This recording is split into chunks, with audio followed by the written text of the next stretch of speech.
New music postman. Say what? Akkana laaleti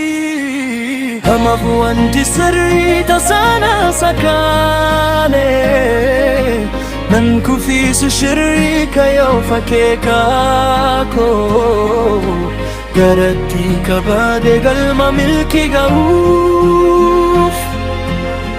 nama fiiga jabaade rap shira kee ijaarte yoo oltulte si gufuu moo'een galma gaa rabbii jiran kufuu rakkoo sitti dhufteef abdiin kutin yoomu bu'aa bahii qabaftammi kan mi'aabu dadarkaa jireenya jabaadu moo'adu ninjifannoo fideen gamadii jiraatu mataa gadin qabbin mul'atu akka gaara nama tatafateef rabbiin ni gargaara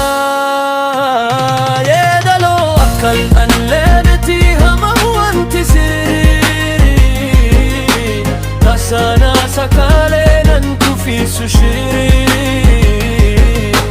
kayo fakeka ko garatti qabade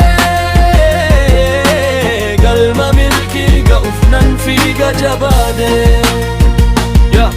namni gocha tuwantu nama gocha chaalu inuman dandaahu inuman daahu rap cabse beesi fida diri abdi qabu hojaate yoo dabeesi ilmi diran gaabu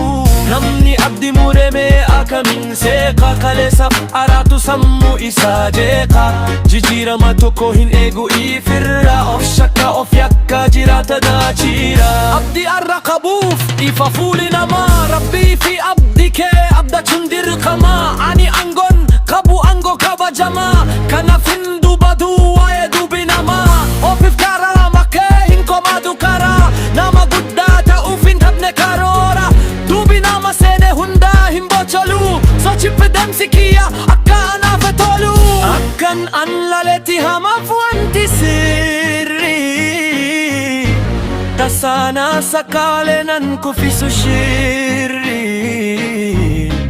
kayo fakeeka ko garatti qabaade ilma milkiira ufnam fiiga jabaade rab kuda waalin keessa harran miidhan liqse ansin chaala janna hin beeynu wal qiqse wal himmar arfanu wal baqana halala maalif wal jibine walaale jalala ilma nabba tokko yoonif wal baqate wan yaadan milkaa'uu dubbii asi dhumte